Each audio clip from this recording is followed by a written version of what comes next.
شاہ ولی اللہ رحمۃ اللہ علیہ کو عوامی سطح پہ ایسی پذیرائی نہیں ملی۔ لوگ جانتے ہی نہیں تھے کہ یہ نابغہ روزگار ہے کیا۔ چنانچہ وہ دہلی سے تباہیوں کی حالت میں پھلت تشریف لے گئے، وہاں پھر آرام سے رہے، پھر وہ دلی آئے، پھر وہ آتے جاتے رہے۔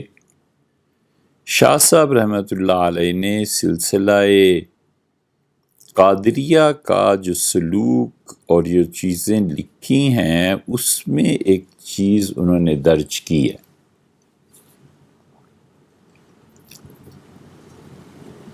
سلسلہ قادریہ کے مشائخ پاسن فاس کو طے کراتے ہیں اور وہ طریقہ بتاتے ہیں جو عرش معلیٰ تک، اس میں پہنچ کے وہ کہتے ہیں کہ عرش معلیٰ کے پر پہنچ کے وہاں رکنا ہے اور سننا ہے کہ فرشتے کیا گفتگو کرتے ہیں۔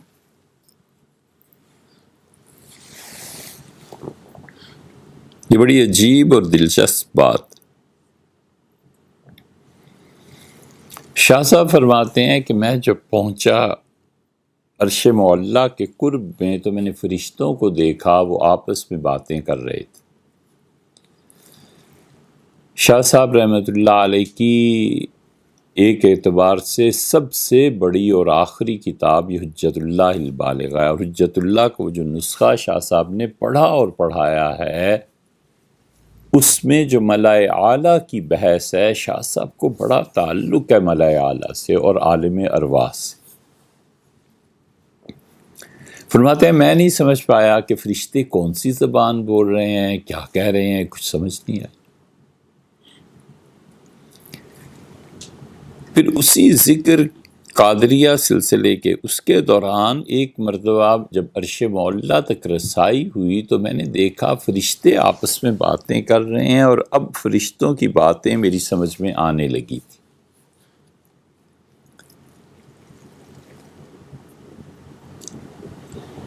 یہ ہلکی سی جھلک اگر کہیں دیکھنی ہو تو یہ جو حاضری کراتے ہیں نا، حاضرات کا عمل، اور یہ جو تعویذ، گنڈا، جادو، اس قسم کی چیزوں کے دعوے کرتے ہیں، وہ جب موکلات کی حاضری ہوتی ہے تو وہ زبان انہی کی سمجھ میں آتی ہے۔ لیکن اس کا اور اس کا کوئی تعلق نہیں، یہ اللہ کے فضل سے بہت بڑی چیز ہے، اور خاص طور پہ سندھ کے سلسلہ قادریہ راشدیہ کے مشائخ اس کے ماہر تھے۔ تو شاہ صاحب رحمۃ اللہ علیہ بات کہیں سے کہیں چلی جاتی ہے، پھر اسے قابو میں لاتے ہیں۔ شاہ صاحب رحمۃ اللہ نے فرمایا میں نے فرشتوں کو سنا تو وہ آپس میں بات کر رہے تھے کہ یہ جو ہندوستان کے مسلمانوں پر تباہی آئی ہے، اس سے بچنے کا اور اس امت کو زوال سے نکالنے کا بھی کوئی طریقہ ہے۔ یہ الفاظ حضرت کے نہیں ہیں، الفاظ ہمارے ہیں، اور حضرت رحمۃ اللہ جو کچھ لکھا اس کا مفہوم یہ ہے۔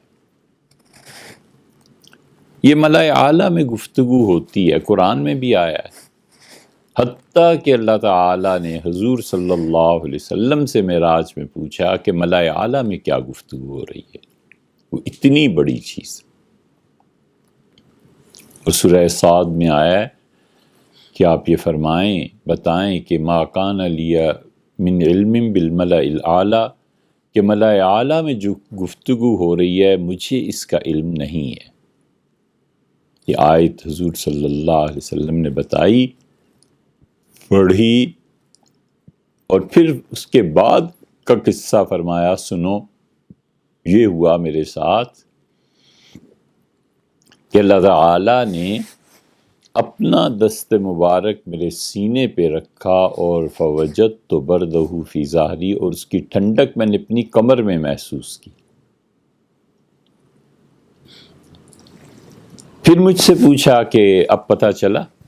میں نے کہا جی اب پتہ چلا۔ وہ پوری طویل حدیث ہے، اس کو کئی بار اس پہ مستقل ایک بیان بھی کہیں ریکارڈ ہوا ہے۔ یہ اتنی بڑی چیز ہے ملائے اعلیٰ۔ اللہ تعالیٰ نے فرمایا ہے کہ ہمارا حکم جب وہاں پہنچتا ہے تو کپ کپی تھرتھراہٹ طاری ہو جاتی ہے فرشتوں پہ، اور وہ ایک دوسرے سے پوچھتے ہیں کہ ماذا قال ربکم، تمہارے پروردگار کا کیا حکم آیا ہے، اور پھر اس گھبراہٹ میں وہ خود ہی اپنے میں اتنے ڈوب جاتے ہیں کہ قال الحق، کہتے ہیں سچ ہے جو کچھ بھی کہا اس نے، وہو العلی الکبیر، اللہ کی ذات بڑی عالی شان، اللہ کی ذات بہت بلند مرتبے والی ہے، جو کچھ کہا ہے سو حق کہا ہے۔ اور حقیقت بھی یہی ہے، ہم بھی اسی کی گواہی دیتے ہیں کہ حق وہ ہے جو اللہ نے کہا ہے، سچ وہ ہے جو اللہ نے کہا ہے۔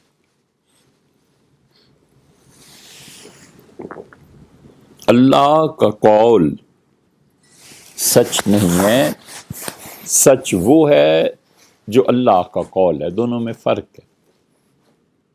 ہم کون ہوتے ہیں اس کی تصدیق کرنے والے، لیکن جو اللہ نے کہا بس وہی سچ ہے، وہی حق۔ وہ جھوٹ کو بھی سچ کہہ دے تو سچ، وہ سیاہ کو سفید کہہ دے تو سفید، وہ مالک اور مختار ہے۔ شاہ صاحب فرماتے ہیں جب میں ملائے اعلیٰ میں اس مرتبہ پہنچا تو فرشتے آپس میں گفتگو کر رہے، یہ دنیا کی جتنی کائنات میں تبدیلیاں آتی ہیں یہ اس ملائے اعلیٰ میں بحث ہوتی ہے، اسی لیے بہت سے لوگ جن کی روحانیت مضبوط ہوتی ہے یہ ملائے اعلیٰ تک پہنچتے ہیں، ملائے اعلیٰ میں سنتے ہیں، دیکھتے ہیں، پھر وہ کہتے ہیں کہ اب اس کی حکومت گئی، اب یہ گیا، اب یہ آ رہا ہے، اب یہ ملک تقسیم ہو جائے گا، یہ ایسے ہو جائے گا۔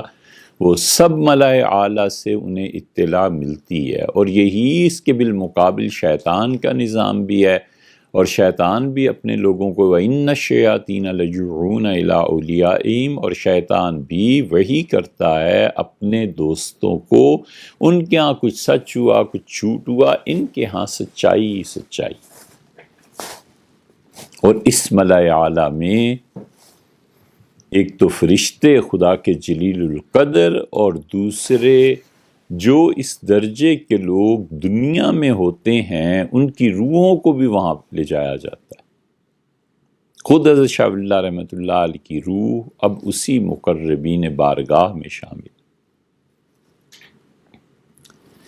کہتے ہیں فرشتوں نے بحث کی، میں سن رہا تھا تو فرشتوں نے ہی انہیں جواب دیا، انہوں نے کہا 3 چیزیں جب تک ہندوستان میں نہیں ہوں گی یہ لوگ کبھی بھی حالت درست نہیں کر سکیں گے۔ ایک تو فرشتوں نے فرشتوں سے کہا کہ سب سے پہلی چیز ان کا نظام تعلیم ہے، یہ جو کچھ پڑھتے پڑھاتے ہیں جب تک اس میں مناسب تبدیلیاں نہیں کریں گے یہ لوگ کہیں بھی قیادت نہیں پا سکتے۔ یہ فیصلہ ہے، یعنی طے شدہ بات ہے کہ ہندوستان میں نظام تعلیم بدلے گا، پھر انہیں جا کر عروج ملے گا۔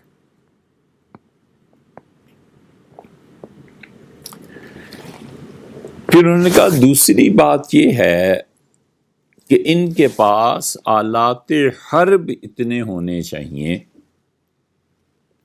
جنگی سامان اتنا ہونا چاہیے، دنیا میں قیادت پر یہ فائز ہوں کہ ان جیسا جنگی سامان دنیا میں کسی کے پاس نہ ہو۔ یہ دوسرا جز ہے، اگر یہ اسلحے میں محتاج رہیں گے اور ممالک کے تو ان کی ترقی نہیں ہو سکتی۔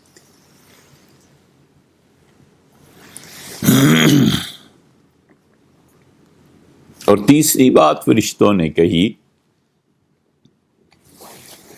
اور انہوں نے کہا کہ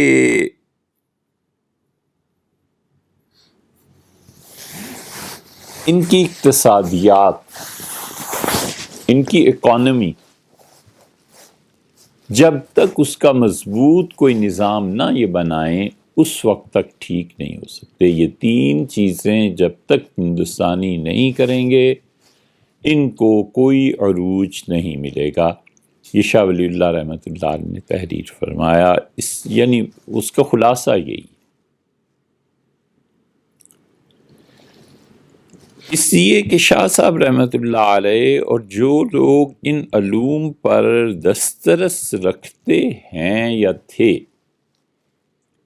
ان کی زندگیوں میں بتدریج جو انقلاب آتا ہے، آخر پر پہنچ کے فکر سوچ پر تالا لگ جاتا ہے۔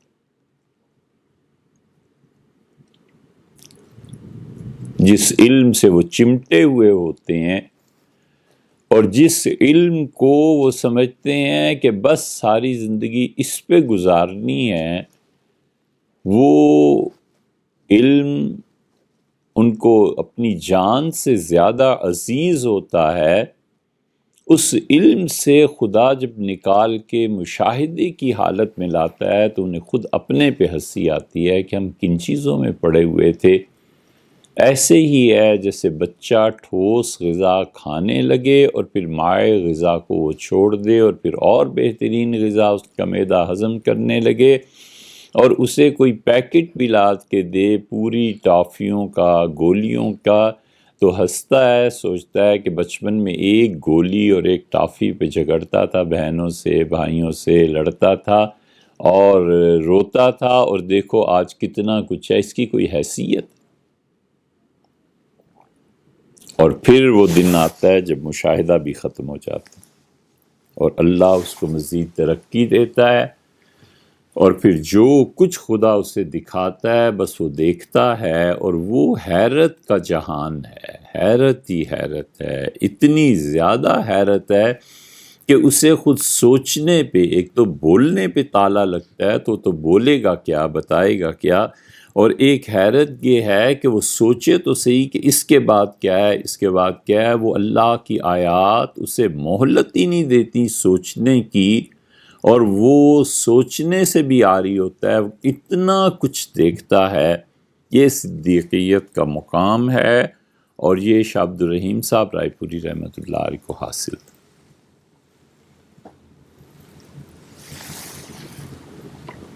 اس مقام پر پہنچ کے پھر غذا کی کمی، وہ تو ایک اپنے مجاہدے سے ہوتی ہے نا، وہ نہیں، پھر اشتہا، غذا کی کمی، کھانے کی کمی، بولنے کی کمی، اپنی فنائیت، یہ سب چیزیں رائے پور کے سلسلے میں جو ہیں، یہ اس بڑے مقام تک یہ لوگ پہنچے کہ حیرت کے علاوہ گویا کوئی جہان نہیں رہا۔ اسی لیے صوفی رجوع کرتا ہے، پلٹتا ہے۔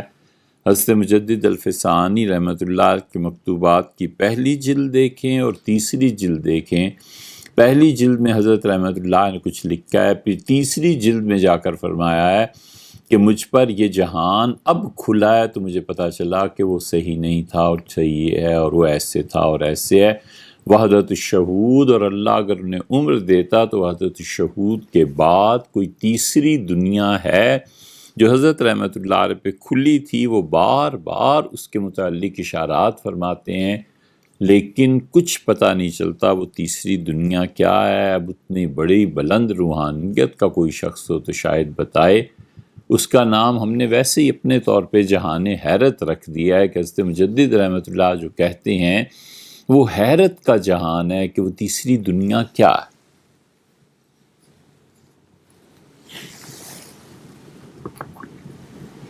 شاہ صاحب رحمۃ اللہ نے جو کچھ سنا، 1760 میں ان کا انتقال ہوا، اور کوئی 250 سال پہلے اب تک بات وہی ہے۔ اور اگر یہ خبر سچی ہے کہ گورنمنٹ کے ساتھ تنظیمات المدارس کا یہ معاہدہ طے پا گیا کہ وہ ایف اے تک مدارس میں بھی پڑھایا جائے گا، تو یہ یوم سیاہ قرار دینا چاہیے مدارس کی تاریخ میں، اگر یہ خبر سچی ہے۔ کچھ لوگوں نے کہا یہ معاہدہ ہوا ہے، کچھ سے ہم نے پوچھا، ان کا کوئی ایسی بات نہیں ہے۔ ہم پہلے تنگ ہیں اس سے کہ بچوں کو میٹرک کرانی چاہیے۔ بھلا بتاؤ جو بچہ ایف اے کرے گا، کالج یونیورسٹی میں یا مدرسے میں اس ایف اے کے بعد وہ اسلامک سٹڈیز کو کیوں پڑھے گا، کتاب و سنت کو کیوں پڑھے گا؟ اس کی عقل ہوش ٹھکانے ہیں، وہ کہے گا چلو یار کالج چلتے ہیں، بی اے میں داخلہ لیتے ہیں، ایم اے کرتے ہیں، آگے یونیورسٹی ہے، آگے نوکریاں ہیں، یہ ہے وہ ہے، اور وہ بچہ اپنے اس 18-20 سال کے ناپختہ ذہن کے ساتھ مدرسے کا نصاب نہیں پڑھے گا۔ اسے کیا پرواہ ہے؟ تو یہ کر کیا رہے ہیں؟ یہی وجہ ہے کہ اوروں کو تو پتہ نہیں، لیکن وفاق المدارس میں جو تعلیم کی کمیٹی ہے، کبھی انہوں نے غور نہیں کیا کہ ہم اپنے بچوں کو کیا پڑھا رہے ہیں، ہمیں کیا پڑھانا ہے۔ شرع عقائد پڑھاتے ہیں، اور شرع عقائد کا بھی وہ حصہ جو صحیح بخاری کے بالکل آخر پہ جہمیہ اور معتزلہ اور مجسمہ اور یہ جو گمراہ فرقے تھے، اور اہل السنہ ان کے مقابلے میں کیا الگ ایک اپنا عقیدہ رکھتے ہیں، یہ ساری مباحث وہاں کی یہ وہاں پڑھنی چاہیے تھی بچوں کو۔ اب وہ عذاب قبر سے شروع کرتے ہیں، بچے کو بھی نہیں پتہ چلتا، اور بچے کو پڑھاؤ تو اس کو بنیادی چیزوں کا، ان حقائق کا علم ہی نہیں ہے۔ اس سے کہیں زیادہ اچھی کتاب، شرع عقائد سے کہیں زیادہ اچھی کتاب فقہ اکبر اور ابو الشکور سالمی رحمۃ اللہ علیہ کی کتاب التمہید، وہ ان ساری چیزوں سے بالا تھی، نصاب میں وہ ہونی چاہیے تھی۔ لیکن ظاہر ہے کہ کس نے پڑھا اور کس نے پڑھایا، دیکھا بھی نہیں ہوگا کہ ابو الشکور سالمی رحمۃ اللہ علیہ کی کتاب التمہید کوئی ہے بھی یا نہیں۔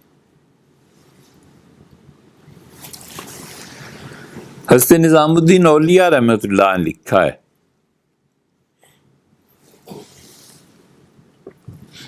کہ میں جب یہ ہم بات کر رہے ہیں شاہ صاحب رحمۃ اللہ علیہ کے کشف کے پہلے حصے کی، کہ اس نظام تعلیم پر ماتم کرنا چاہیے، ہمیں ذرہ برابر حیرت نہیں ہوئی وکیلوں کی اور ڈاکٹروں کی لڑائی سے۔ پھر ویڈیو ظاہر ہے ہر جگہ آتی ہیں، ہر کوئی دیکھتا ہے، اسے بھی کوئی ذرہ برابر حیرت نہیں ہوئی، اس لیے کہ ہم نے کہا ہر 5-6 مہینے سال میں 2-3 مرتبہ ایسے ڈرامے آتے ہی ہیں، ذرہ برابر حیرت، اس لیے کہ جو تم پڑھاتے ہو یہ اس کا نتیجہ ہے۔ اس پہ تو حیرت وہ کرے جو کیکر کے درخت کا بیج بھی دیکھے اور پھر کیکر کو اگتا ہوا بھی دیکھے، اس سے حیرت ہو کہ گلاب کے پھول کیوں نہیں پڑے، تو اس کا دماغ اپنی جگہ پہ نہیں ہے، کیکر سے کیکر ہی برآمد ہوگا۔ تو اسی جو نظام تعلیم ہے، بجائے اس کے کہ انہیں کوئی کہتا کہ تم اپنے کالج یونیورسٹی کے نصاب کو کیوں نہیں ٹھیک کرتے، تم اس میں تبدیلی کیوں نہیں کرتے، اور اس میں تبدیلیوں کے ساتھ ساتھ ہم میں جو تبدیلیاں ہونی ہیں وہ اس حد تک ہیں۔ اب یہ درس نظامی ایک مثال دے رہے ہیں۔ حضرت نظام الدین اولیاء رحمۃ اللہ کہتے ہیں میں حضرت کے پاس جب پاک پتن پہنچا تو حضرت نے مجھ سے فرمایا کہ عقیدے میں کیا پڑھا ہے، میں نے بتایا تو حضرت رحمۃ اللہ نے کہا یہ کافی نہیں ہے، اور مجھے ابو الشکور سالمی رحمۃ اللہ کی کتاب عقیدے میں سبقن پڑھائی۔ ہم نے اللہ تعالیٰ کی ذات و صفات کے بارے میں، اللہ کا شکر ہے، کوئی 100 سے زیادہ بیانات جو ریکارڈ کروائے ہیں، وہ عقیدے کے صرف ذات و صفات کے مسئلے پر ہیں اور اس کی تاریخ۔ تو فرماتے تھے خانقاہ میں، یہ خانقاہ کا نصاب ہے کہ خانقاہ میں یہ پڑھایا جاتا تھا۔ مجھ سے پوچھا تجوید، میں نے بتائی، فرمایا یہ کافی نہیں ہے، مجھ سے قرآن پڑھنا ہوگا۔ اور حضرت فرید الدین مسعود شکر گنج رحمۃ اللہ علیہ نے 6 پارے کامل تجوید کے ساتھ مجھے پڑھائے۔ اب کون سی خانقاہ ایسی ہے جہاں شیخ بیٹھ کے قرآن پڑھائے؟ کہیں گے بچوں کا کام، اور پھر فقہ میں یہ اور فلاں یہ اور فلاں یہ۔ اس لیے عقیدہ جو کسی بھی مسلمان کا ہونا چاہیے وہ پڑھانا چاہیے تھا۔ وہ کتاب اسی کی کوئی فکر نہیں ہے کہ کس کا کیا عقیدہ ہے۔ کہاں پہنچ کر ہم اہل تشیع سے مثلاً یا کسی بھی فرقے سے الگ ہوتے ہیں. مثلاً اہل تشیع کے ہاں یہ عقیدہ ہے کہ جادو نہیں ہوتا، تعویذ نہیں ہوتے. ہمارے عقیدے کا حصہ ہے کہ جادو ہوتا ہے. اگر کوئی شخص کہتا ہے جادو نہیں ہوتا تو عقیدے کی بدعت میں ہمارے نزدیک گرفتار ہوتا ہے. ایک آدمی کہتا ہے قبر کا عذاب نہیں ہوتا، ہم کہتے ہیں ہوتا ہے، قبر کا عذاب ہے. فرق کیا ہے؟ ہم کہتے ہیں تم عقیدے کی بدعت میں مبتلا ہو گئے ہو جو عذاب قبر کا انکار کر رہے ہو. ایک آدمی کہتا ہے کہ سیدنا مسیح علیہ السلام نے دوبارہ دنیا میں نہیں آنا، جیسے جاوید غامدی صاحب وغیرہ یہ لوگ کہتے ہیں. ہم کہتے ہیں حضرت یہ تو بدعت سے بھی بڑھ کے کوئی چیز بن سکتی ہے. پچھلے زمانے کے فقہا نے اسے کفر تک لکھا ہے. یہ کیا کرنے چلے ہیں آپ سوچیں تو صحیح.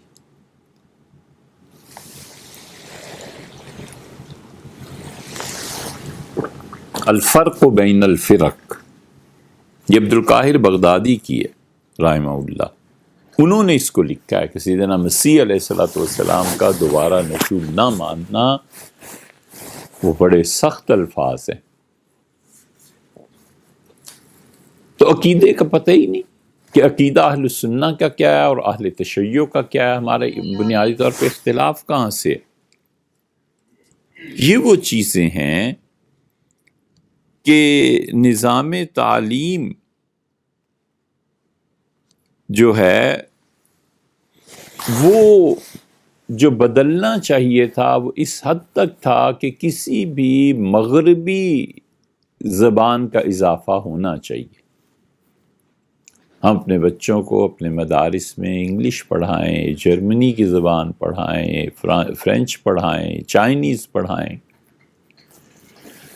اور اس کی وجہ یہ کہ اب انٹرنیشنل لیول پہ دین کی باتیں ہوتی ہیں. ہم نے کتنے علماء پیدا کیے ہیں سچ بتائیں جو انگلینڈ اور امریکہ میں جا کر خود ان انگریزوں اور گوروں سے ملتے ہوں اور انہیں خدا کے دین کی دعوت اس زبان میں دیتے ہوں جو زبان وہاں پہ رائج. کبھی خیال نہیں کیا کہ ہم میں سے ہر مسلمان کا فرض ہے کہ وہ جس حد تک ہو سکے خدا کے دین کی طرف بلائے. ذرائع مختلف ہیں، پارٹی ہے اس ذریعے سے بلائے، اللہ کے دین کی طرف تحریر کے ذریعے بلائے، تقریر کے ذریعے بلائے، فتوے کے ذریعے، جو بھی ہے یہ سب چیزیں ہیں. لیکن ہم نے کبھی یہ بھی سوچا ہے کہ یہ جو عرب سے زیادہ آبادی یہاں ہے، چین کی کتنی آبادی؟ 1.25 ارب. جتنی بھی ہے ان کی زبان میں دین کو پہنچانے کا فریضہ یہ کس کا ہے؟ اللہ نے فرمایا ہے کہ تم میں سے ایک جماعت ہونی چاہیے، تو جماعت کہاں ہے؟ اللہ نے فرمایا وہ جائیں اور علم حاصل کریں اور واپس آ کر اپنی قوم کو ڈرائیں تاکہ وہ بچیں خدا کے عذاب سے. ہم کہتے ہیں مغربی زبان کا اضافہ کر دیں اس نظام تعلیم میں. اس درس نظامی کو مکمل طور پہ متقدمین کی کتابیں پڑھانی چاہیے. وہ جو منطق اور فلسفہ اور ان چیزوں کو حضرت گنگوئی رحمۃ اللہ نے نکالا تھا، حضرت گنگوئی رحمۃ اللہ اس کی مخالفت کرتے تھے. حضرت رحمۃ اللہ کے سامنے جو چیز بھی ہوگی، مگر کسی شخص نے صحیح معنی میں منطق اور فلسفے کو نہیں پڑھا تو اصول فقہ پہ جا کر اثر پڑے گا، وہ نہیں سمجھ سکے گا. کسی آدمی نے جیسے ریاضی نہ پڑھی ہو، میتھمیٹکس نہ پڑھی ہو، تو فزکس کیا پڑھے گا؟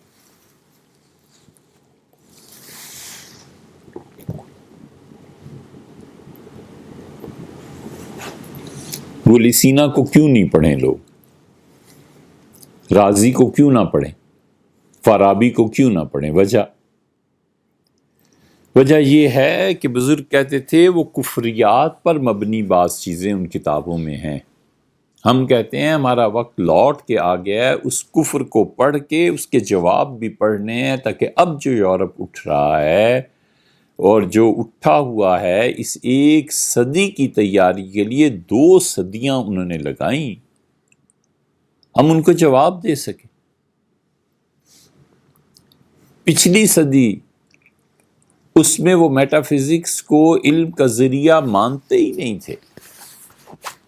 اب میٹا فزکس کو مانتے ہیں کہ علم کا ایک ذریعہ ہے.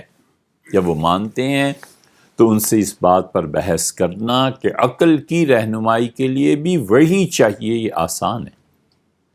لیکن ان کی زبان میں ان سے جا کر بات کون کرے، اور پڑھا لکھا ہے نہیں. اتنی گہرائی کے ساتھ علم ہم اپنے بزرگوں کی کتابوں کو کیسے چھوڑتے ہیں، ان علوم کو کیسے چھوڑ دیں جن علوم کی بنا پر وہ دنیا میں رائج رہے اور انہوں نے دنیا میں ان علوم کے ذریعے کام چلائے. یہ اسپیشلائزیشن ہے. اپنے ہاں اتنے حساس ہیں کہ ہر شعبے میں اسپیشلائزیشن ہے، میڈیکل میں بھی اور انجینئرنگ میں بھی اور فزکس میں بھی اور فلاں میں بھی اور فلاں میں بھی. ہم کہتے ہیں کہ اسلام کے جتنے علوم مشرقی علوم ہیں ان میں بھی اسپیشلائزیشن ہونی چاہیے. اس پہ کہتے ہیں نہیں ہونی چاہیے. بھی وجہ کچھ معقولیت نہیں.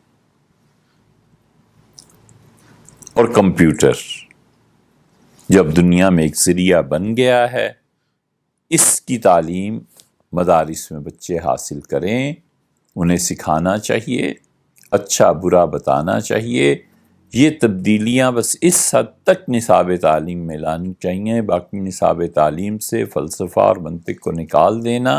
اور یہ عذر کے پہلے زمانوں میں استعداد ہوتی تھی. کیا استعداد ہوتی تھی؟ اب بھی بچے ویسے ہی ہوتے ہیں، ذہن ویسے ہی ہوتے ہیں. اب بھی اس استعداد کے بچے آ سکتے ہیں. ماشاءاللہ سے ہمارے مدارس میں آتے بھی ہیں. ہمیں چاہیے کہ ان کی اس استعداد کو مزید بڑھائیں.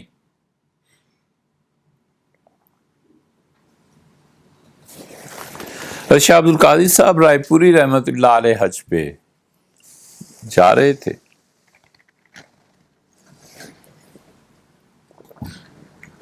تو حضرت رحمۃ اللہ نے فرمایا،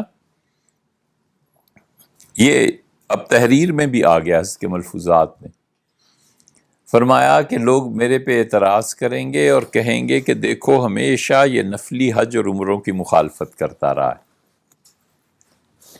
ہم نے پہلی بار جب پڑھا تو حیرت ہو گئی کہ اچھا حضرت رحمۃ اللہ کے بھی وہی موقف تھا. فرمایا لو اب مجھ پہ اعتراض کریں گے لوگ تو میں کیا بتاؤں کہ یہ راؤ صاحبان کو جن پہ حج فرض ہے میں ہمیشہ کہتا ہوں جاؤ حج کرو حج کرو، وہ کہتے ہیں جب تک تم نہیں جاؤ گے ہم بھی نہیں کریں گے. تو ان کا فرض حج موقوف ہے میرے جانے پہ، اس لیے جا رہا ہوں. ورنہ میں کہتا ہوں بھلے مانسو یہ جتنے پیسے حج اور عمرے پہ خرچ کرتے ہو اسے مسلمانوں کی فلاح و بہبود کے لیے خرچ کرو، فیکٹریاں لگاؤ، بڑے بڑے منصوبے بناؤ یہ کام کرنے کے.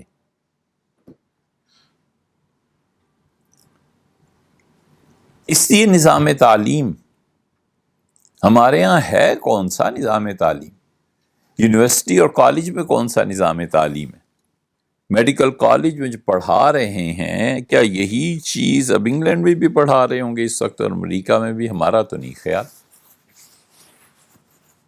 کرنے کیا چلے اور اس کے نتیجے اس تعلیم کے جو بغیر تربیت کے ہے یہی ہوگا. تعلیم 30-40% بس کافی ہے. جو باقی 60-70% ہے نا وہ تربیت ہے، اس علم کا استعمال ہے، اس علم کی بنیاد پر اللہ کی کوئی معرفت ہے، خدا کا خوف ہے، انسانوں کے حقوق ہیں.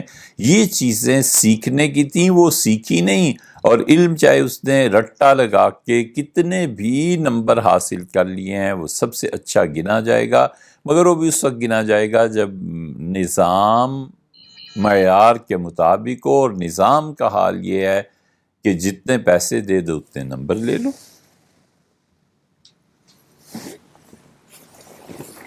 اور نظام کا حال یہ ہے، بدترین مثال اس کی کہ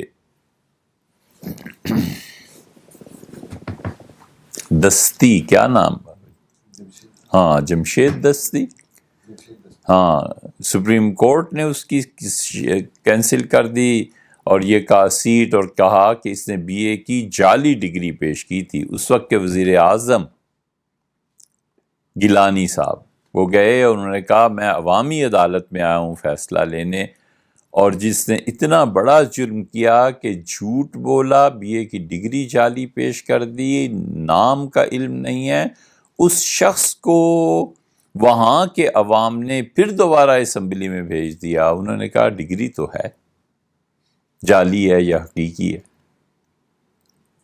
اور وہ دھرنے میں بھی آیا محافظ الرحمان صاحب کے۔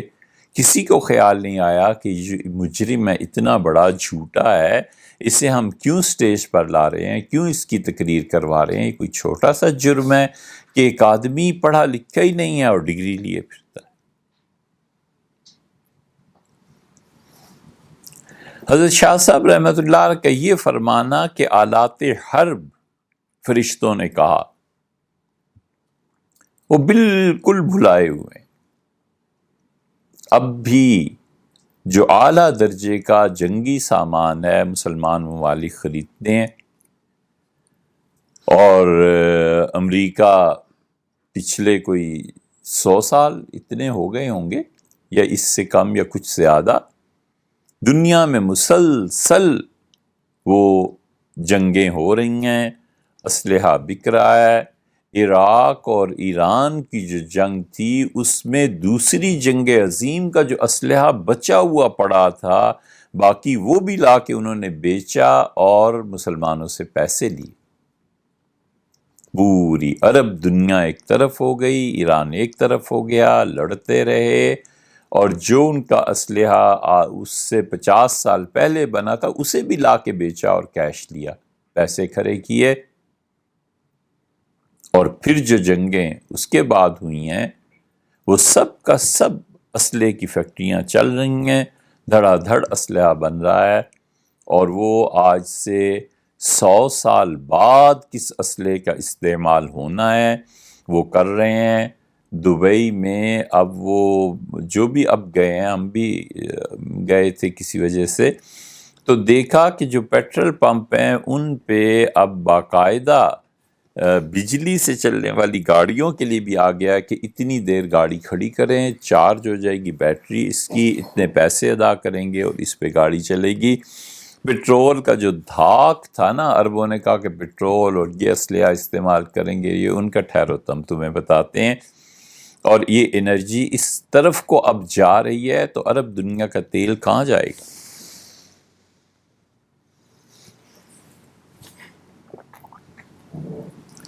اسلحے میں کتنی پیش قدمی کی ہے، کتنی ایسی چیزیں ہیں جس میں اور ممالک ہمارے محتاج ہوں کہ ہم انہیں دیں، کچھ نہیں، کچھ بھی نہیں کیا، نہ ہونے کے برابر کیا، اور جنگیں ہیں کہ مسلسل جاری۔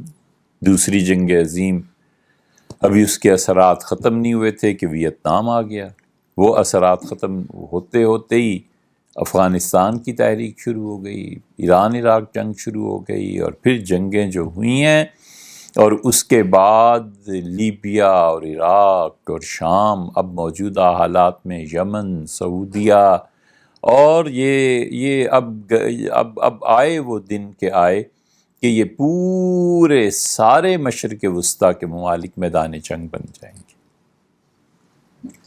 اور وہ پٹائی ہوگی کہ رہے نام اللہ، یہ سب میدان جنگ بنیں گے۔ ہمارے بزرگوں نے لکھا، اور اس وقت لکھا جب اس کی بظاہر کوئی توقع نہیں تھی، دوسری جنگ عظیم کے نتائج کو انہوں نے دیکھ کے یہ لکھا باقاعدہ کہ یورپ نے اب یہ طے کر لیا ہے دوسری جنگ عظیم سے سبق سیکھ کے کہ آئندہ یورپ میں جنگ نہیں ہوگی، آئندہ جنگیں ایشیا میں ہوا کریں گی، مشرق میں ہوں گی۔ اس لیے مسلمان ممالک کو چاہیے کہ سوچیں اپنے متعلق، اور آزاد نے لکھا کہ یہ جو تقسیم کے لیے مسلم لیگ جا رہی ہے نا، یہ جو فوجیں دونوں طرف ہوں گی اور لڑائیاں ہوں گی، تو یہ اتنا پیسہ اس پہ جو خرچ ہوگا تو عام عوام کا کیا بنے گا، اقتصادیات کا کیا بنے گا؟ یہ ایک الگ بحث ہے تقسیم کی، مگر وہ لوگ یہ کہتے تھے اس وقت کہ دیکھو اب یورپ میں اب جنگیں ادھر ہی کوئی ہوں گی، اور وہ ہو رہی ہیں، اور ابھی کوئی دن گزرتے ہیں کہ ترکی بھی اس میں آئے گا اس کی لپیٹ میں، اور کون کون آئے گا۔ سعودی عرب بار بار کہہ رہا ہے ایران پہ حملہ کرو، ہوتا ہے نہیں ہوتا ہماری زندگیوں میں یا ہماری اس نسل کے بعد اگلی نسلوں میں کیا ہوگا، لیکن میدان جنگ کا یہ نقشہ بنتا ہی چلا جا رہا ہے۔ تیسری بات جو حضرت نے کہی کہ فرشتے جو گفتگو کر رہے تھے، انہوں نے کہا جب تک اقتصادیات میں لوگ نہیں ہوں گے، اس کا مفہوم جو ہم سمجھے وہ یہی کہ شاید مراد یہ ہو کہ کسی بھی ملک کی اقتصادیات کو سمجھنے والے، اکانومی کو سمجھنے والے جب تک متقی پرہیزگار لوگوں کی کوئی جماعت نہیں ہوگی، اس وقت تک تباہی مچتی رہے گی۔ بدقسمتی سے ہمارے ہاں ایسے کبھی بھی نہیں ہوا۔ جتنے لوگ اسٹیٹ بینک کے گورنر سے لے کے اور دوسرے لوگوں تک، یہ جتنے ہیں، ان میں سے کتنے ہیں جن کو سود سے بنیادی طور پر نفرت ہے، جنہوں نے سرمایہ دارانہ نظام اور اس کے مضر نتائج دنیا میں دیکھے ہیں اپنی آنکھوں سے، اس لیے کہ جو آدمی دیکھتا ہے اس کے یقین بڑھتا ہے۔ کتنے ہیں جنہوں نے سوچا ہے کہ اس ملک میں جو بھی حکومت آئے، ہم چاہے ریٹائر ہو جائیں، 10 20 25 افراد کوئی جماعت جو مل کے حکومت کو اس پہ قائل کر سکے کہ جناب اس سود کے نظام کو ختم کریں، یہ لوگوں کے لیے تباہی کا باعث ہے اور سود کی وجہ سے ہماری نسلیں برباد ہو گئی ہیں، کوئی ایسے نہیں۔ 2-4 آدمی ہیں جنہوں نے اقتصادیات پہ کام کیا ہے، لیکن ان کے اختیار میں دے دینا کہ ملکی معیشت میں اتنے انقلابی فیصلے آپ کریں اور گورنمنٹ آپ کے بیک پہ ہے، یہ نہیں ہے۔ اور ہمیشہ یہ خیال میں رہنا چاہیے کہ جتنے بھی اچھے اخلاقیات ہوں اور اس کے بعد جتنا بھی علم ہو انسان کے پاس، اگر طاقت نہیں ہے اس علم کے نفاذ کی، تو وہ علم کی حد تک اللہ کے ہاں اجر اور قرب کی حد تک سب چیزیں ٹھیک ہے، دنیا میں تبدیلی نہیں آتی۔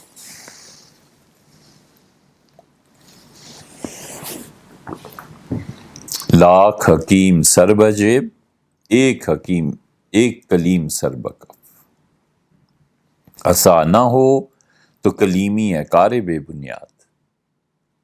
بڑے سے بڑا فلسفہ، بڑی سے بڑی چیز، سب سے پہلے اخلاقیات۔ ہم نے پہلے بھی کہا تھا کہ یہ جو ندوہ پاکستان میں ہے، اگر کوئی چیز ہے اس نام کی پائی جاتی ہے اگر، تو اس کا پہلا پیغام ہی یہی ہے کہ جتنوں کو منسلک اس سے ہونا ہے، سب سے پہلے انسانوں کی اخلاقیات بنائے، اور پھر اس کے بعد علم اور اس کے بعد طاقت، یہ تینوں درجے۔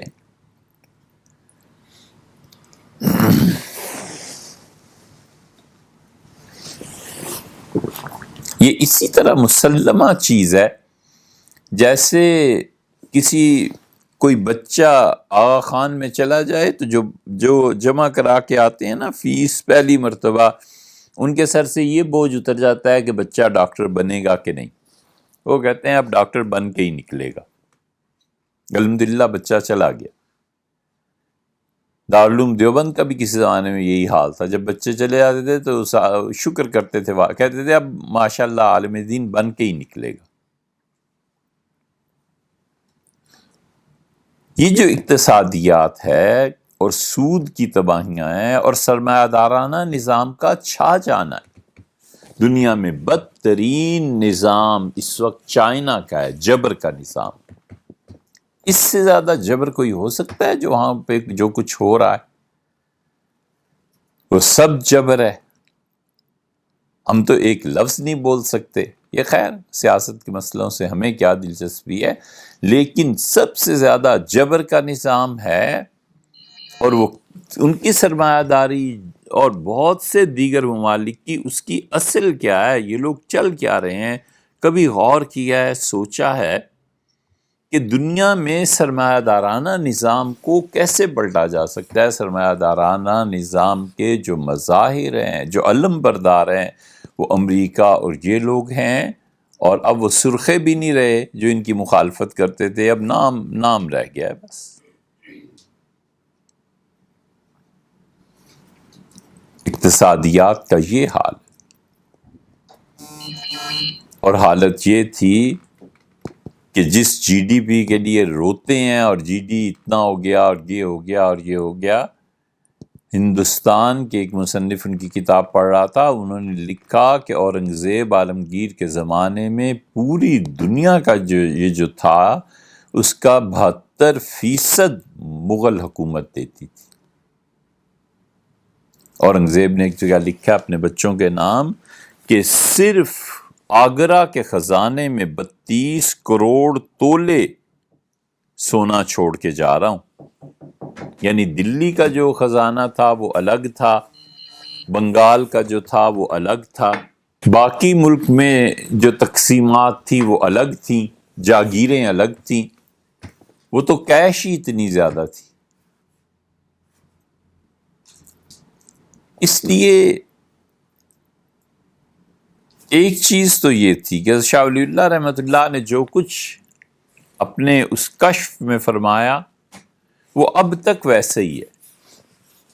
ہمیں خیال تھا بہت عرصے سے کہ کبھی ہم یہ بات آپ کے سامنے رکھیں کہ انہوں نے، اس درویش نے 3 جڑیں جو بتائی تھیں کہ فرشتے آپس میں وہاں گفتگو کر رہے تھے، اب تک وہی ہے، کبھی غور نہیں کیا۔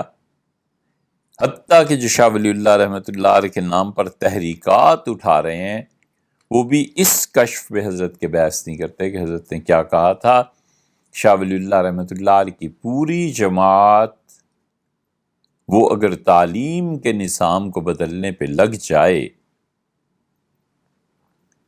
اور ان کی جماعت اس بات پر لگ جائے کہ ہم نے اس ملک میں سرمایہ داری کی مخالفت کرنی ہے اور سرمایہ دارانہ نظام کی جو بھی چیزیں ہیں ان کے ختم کرنے کا تہیہ کرنا ہے، تو تیسری چیز وہ اسلحہ اور طاقت وہ پھر حاصل ہو سکتی ہے، بشرطے کہ ہم اپنی نسلوں کا ذہن بنائیں کہ ہمیں اسلحے میں، کسی چیز میں، کسی پہ انحصار نہیں کرنا، ہم نے اپنے پاؤں پر کھڑا ہونا۔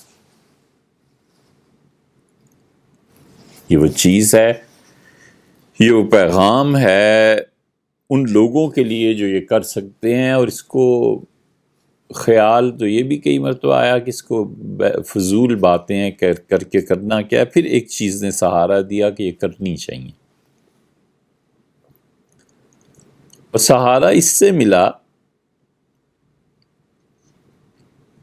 کہ اگر آپ کو یاد ہو تو ایک وقت ایسا تھا جب جنرل بیگ، اسلم بیگ اور اسحاق خان، یہ دونوں بڑی شخصیات رہ گئی تھیں کہ اب صدر پاکستان کس کو بننا ہے،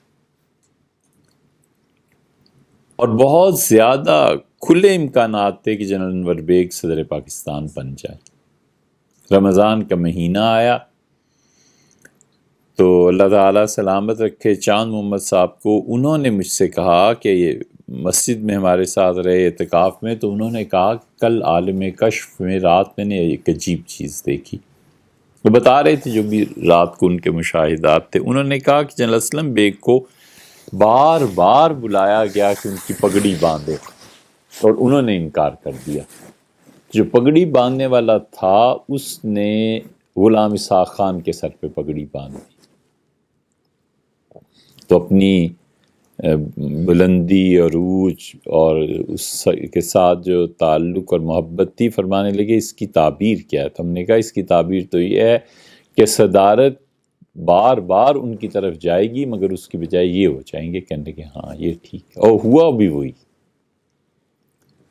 اب یہ ایسی بات ہے جو بہت محدود لوگوں میں ہوئی، اور رمضان کے فوراً بعد غلام اسحاق خان صاحب نے چاند صاحب کو پریزیڈنسی میں بلا لی، پوچھا کیا بات ہے، وہ ساری بات پہنچ گئی۔